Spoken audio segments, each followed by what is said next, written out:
À la Paris Comic Con, je suis Deadpool, tu es Deadpool, enfin bon, nous sommes Deadpool.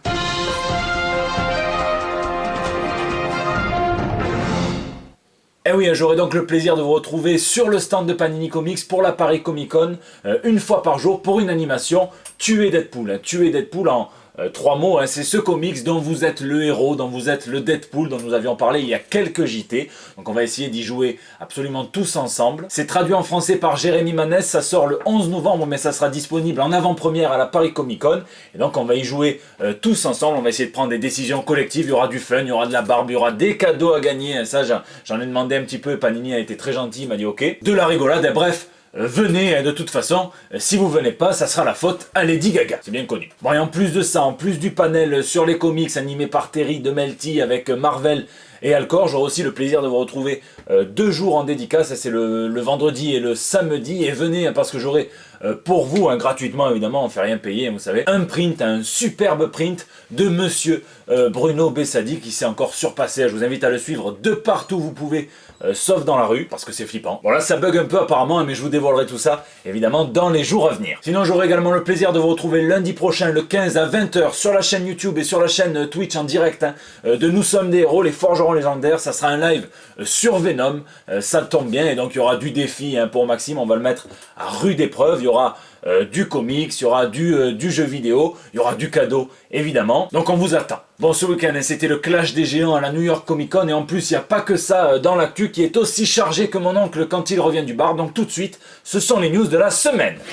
Plus de filles. Non, ce n'est pas ce que crie DSK quand il se réveille en sursaut la nuit, mais bel et bien le résultat d'une étude donc menée par la branche américaine de la BBC en association avec le Women Media Center, donc qui prouve que une majorité de jeunes filles trouvent qu'il n'y a pas assez de super-héroïnes donc du même sexe qu'elles pour les représenter dans la science-fiction. L'étude a été réalisée sur un échantillon représentatif de 2431 participants. En gros, ça fait 400 filles âgées de 10 à 14 ans, 400 filles âgées de 15 à 19 ans, pareil pour les garçons, et 400 parents d'une petite fille âgée d'entre 5 et 9 ans, et pareil pour les garçons. Et il y a des statistiques très intéressantes, puisqu'on voit que chez les petits d'entre 5 et 9 ans, 38% d'entre eux citent comme source d'inspiration principale dans la vie un super-héros masculin, alors que seulement 16% citent leur maman, qui a pourtant accouché d'eux, les petits cons. Un chiffre qui m'a fait reprendre foi en l'humanité. Batman est le 2e super-héros préféré des filles âgées d'entre 10 et 19 ans, le 3e des petites âgées d'entre 5 et 9 ans, et le premier pour tout, absolument tout le panel d'enfants garçons âgés d'entre 5 et 19 ans. Chez les filles, c'est Wonder Woman qui arrive en premier, un Supergirl pour les plus petites. Je dis ça, je dis rien, mais Superman ne dépasse pas la 3e position chez les mecs et n'apparaît même pas sur le radar des filles. Et fait notable, Black Panther est le 2e héros cité par les enfants afro-américains, preuve que la couleur de peau, ça compte. Et le cœur de l'étude, c'est que 65% des femmes âgées entre 10 et 19 ans ont l'impression qu'il n'y a pas assez de modèles féminins, de personnages auxquels s'identifier, et surtout de personnages forts. Alors je sais qu'il y a beaucoup de filles et de femmes qui regardent ce JT, et de parents aussi, donc n'hésitez pas à me dire ce que vous en pensez dans les commentaires, donc évidemment les mecs aussi. Et dites-moi à quel super-héros vous vous identifiez. Tiens, si jamais vous êtes passé du Robin à Batman, puis à Spider-Jérusalem, pourquoi pas. Marvel a multiplié les annonces comics pendant la New York Comic Con, en vue des 80 ans de la boîte, et surtout pour jouer avec le cœur des plus nostalgiques. On a ressorti des vieux titres du placard, du comics de guerre avec War is Hell par Howard Chaykin, en plus des comics d'horreur avec Crypt of Shadow, un one-shot western avec Gunhawks, et puis la censure frappe, et là on a du cartoon un petit peu avec des animaux, avec Ziggy Pig, Silly Seal, et donc en plus c'était publié ça à l'époque chez l'ancêtre de Marvel, Timely Comics, de l'eau de rose avec des Love Romances, c'est en one-shot aussi, et enfin un Journey into the Unknown World, donc ça c'est de la science-fiction par Cullen Bunn. Et c'est exactement ce qui sortait depuis la fin des années 30 jusqu'aux années 60, on verra si ça trouve encore un public aujourd'hui. Marvel a trouvé un moyen d'essorer le nom de Jim Lee, qui pourtant est président de la boîte adverse, en ressortant, en rééditant ses comics X-Men, mais en 3D. Donc j'espère qu'ils offriront des lunettes 3D en forme de visière de Cyclope, là ça serait la classe. On ressuscite également Marvel Tales, donc un magazine qui rééditera d'anciennes histoires, mais avec une toute nouvelle couverture. Marvel Comics Presents fera également son retour, comme je vous l'avais annoncé il y a quelques semaines, et comme à l'origine, ce comics qui réunissait plusieurs histoires, sera orienté plutôt griffu, plutôt mutant, plutôt glouton, plutôt Wolverine, et donc on verra l'évolution du mutant, donc décennie par décennie dans l'histoire de Marvel. Ça commencera dans les années 30. Et on aura même droit à une nouvelle série Invaders par Chip Zdarsky qui sera donc centrée sur Namor, qui est bien au centre de chaque cover, sur Captain America, sur le soldat de l'hiver et sur donc la torche humaine. Donc il n'y a plus qu'une série sur Bernadette Chirac ou sur Brigitte Macron là. Mais Marvel ne recycle pas que ses vieilleries, non, puisque l'adaptation en comics du podcast Wolverine The Long Night a été annoncée, et donc ça sera par la même personne qui scénarisait ce feuilleton radio, Benjamin Percy, avec donc Marcio Takara et Raphaël Albuquerque au cover. Il y a également de bonnes relances, puisque le titre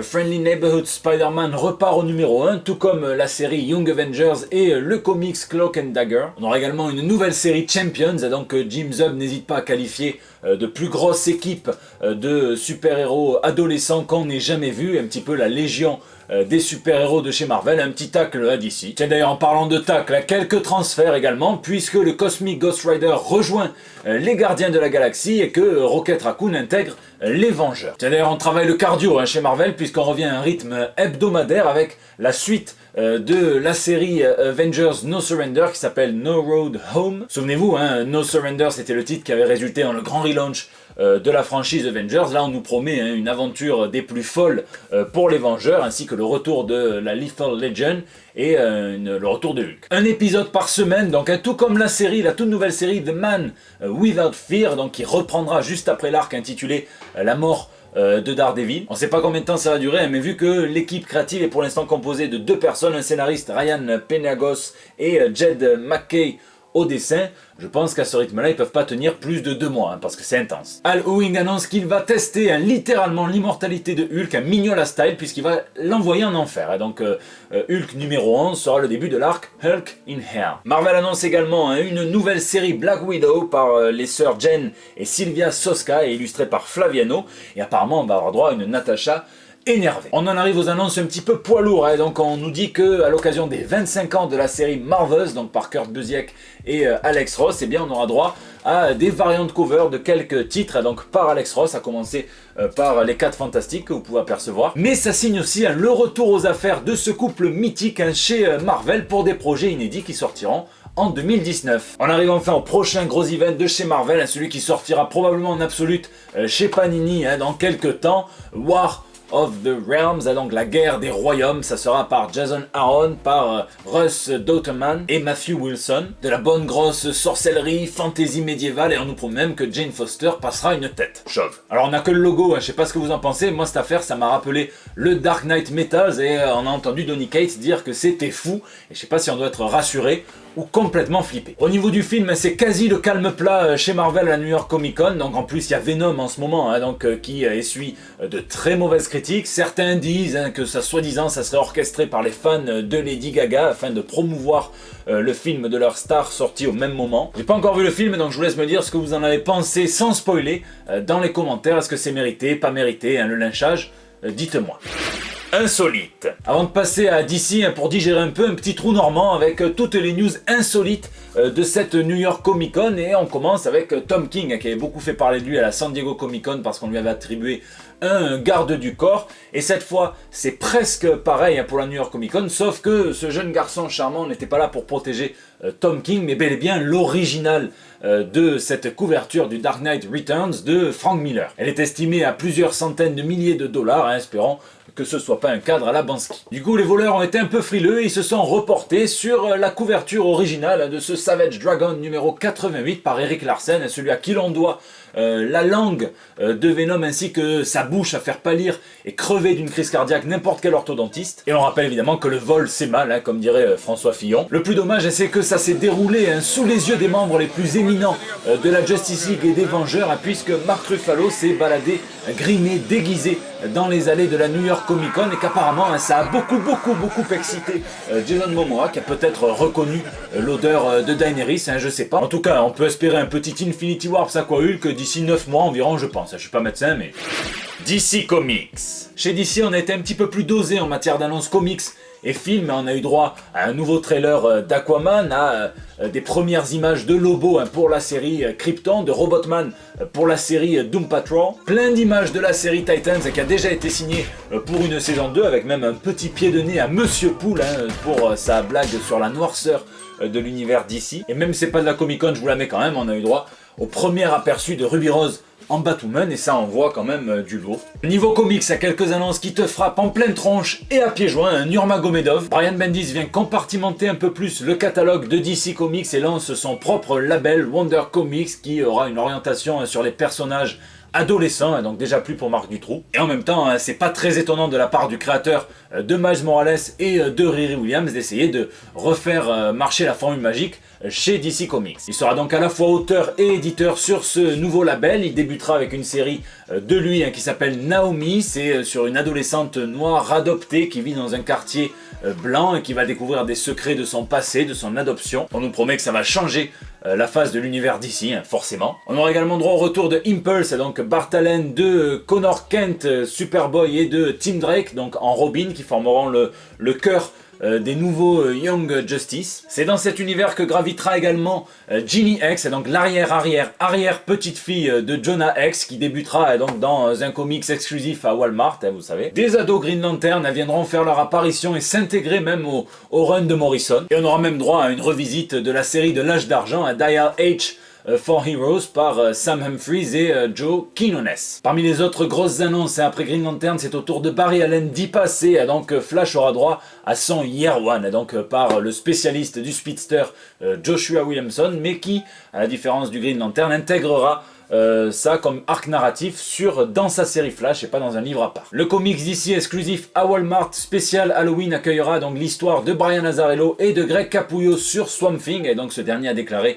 que c'était marrant de dessiner des monstres et qu'en plus avec eux on ne pouvait jamais vraiment se louper. Et enfin, ma news d'ici préférée, un bel exemple de digestion à la The Human Centipede. Donc l'éditeur s'apprête à sortir avec Funko une gamme de figurines qui revisite tous ses héros à la sauce les maîtres de l'univers. Le Joker est exceptionnel, Batman aussi. La gamme s'intitulera un DC Primal Age, ça sera disponible exclusivement sur Amazon, là ça fait beaucoup d'exclusivité. Mais ça ne s'arrête pas là, puisque quelqu'un est arrivé et s'est dit on va en faire un comics, et ce quelqu'un c'est Marv Wolfman. Ça sera dessiné par Scott Koblish et c'est marrant, moi ça m'a fait penser soit aux Avengers de la préhistoire, soit à ce qui a été annoncé à War of the Realms, et donc DC et Marvel n'ont pas fini de s'inspirer l'un l'autre. Qui a dit pomper? En plus de ça, on a pu voir un premier aperçu de l'Aquaman de Kelly Sue DeConnick et Robson Rochas. On a pu aussi voir le design des 3 Jokers et donc de Geoff Johns. Ils seront donc bien inspirés par le Joker d'Alan Moore et de Brian Bolland pour The Killing Joke, le Joker classique de l'âge d'argent des années 60 et le Joker original de l'âge d'or. On a aussi eu droit à la toute première page de la nouvelle série sur Martian Manhunter par Riley Rossmo et Steve Orlando, qui ont dit qu'ils travaillaient assez librement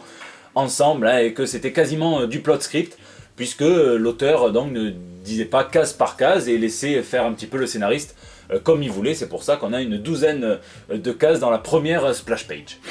Les petits gars. Au niveau des indés, c'est marrant, mais 2 des plus grosses affiches exposées à la New York Comic Con étaient directement tirées de l'imagination de Darick Robertson, puisqu'on a vu la promotion pour la saison 2 de Happy, et un panneau géant qui résume absolument le cœur et l'essence philosophique derrière le comics The Boy, donc toute la pensée critique des super-héros de Garth Ennis. Moi là j'étais déjà en demi-molle, mais après ils ont annoncé que Simon Pegg, donc sur qui a été basé le personnage de Lil Huey, qui est trop vieux évidemment pour incarner ce personnage désormais, à 10 ans c'était peut-être encore possible, mais en tout cas ils le font venir quand même, et il jouera le papa de Lil Huey. Avouez, c'est du génie. Là j'étais dans le train pour Bourges, d'ailleurs c'est super bien passé, j'étais prêt à faire des saltos et à rebondir sur la demi-molle. Boing, boing, marsupilami. Et puis ils ont lâché un trailer, alors là j'en pouvais complètement plus, ça sent très très bon. Alors ça reste un trailer sous forme de spot publicitaire, donc pour l'entreprise qui détient les super-héros, donc tout doit être beau, tout doit être propre, contrairement à la réalité. Et j'ai déjà un gros coup de cœur donc pour la nouvelle recrue qui est inédite à la série, donc cette espèce d'homme invisible qui pose tout fièrement alors qu'on le voit pas. N'hésitez pas à me dire ce que vous en avez pensé. Voilà, c'est la fin de ce JT, un petit peu plus long que d'habitude, mais New York Comic Con oblige, le JT d'après sera un petit peu moins long, parce que le but c'est pas de vous saouler, j'espère que ça vous a plu, vous pouvez réagir dans les commentaires de YouTube, sur les réseaux sociaux, sur Facebook, sur Twitter, sur Instagram, où on se retrouve pour échanger. Vous pouvez aussi me laisser vos petits messages pour le bandeau, lisez, et lisez, ça c'est la règle, la formule magique. Moi cette semaine j'ai fait une incursion du côté des romans avec Fear and Loathing in Las Vegas par Hunter S. Thompson, c'est génial, j'espère pouvoir le finir rapidement, mais c'est de la pure tuerie. Et je vais devoir regarder 2 épisodes des Power Rangers sur Netflix pour pouvoir m'attaquer à la série donc, qui est éditée par Glénat en France. C'est Julien qui m'a fait ce cadeau à Bourges. Je lui fais un gros bisou ainsi qu'à ses 3 potes. Donc je vais pouvoir découvrir cet univers. Rendez-vous donc lundi chez mes potos de Nous sommes des héros. Je vous souhaite une excellente journée et je vous donne rendez-vous la semaine prochaine pour des nouvelles toutes fraîches. Oui Manu? Oui, monsieur le président, pardon. Oui, j'appelle parce qu'il y a un remaniement. Hein, quand il y a un remaniement, you call me, you call the commis. Hein. Non, ministre de l'Intérieur? Oh, je peux faire aussi les covers. Hein. Même à l'éducation, avec moi, on lirait The Boys à la maternelle. Hein. Je te le dis. Hein. Je vous le dis. Non?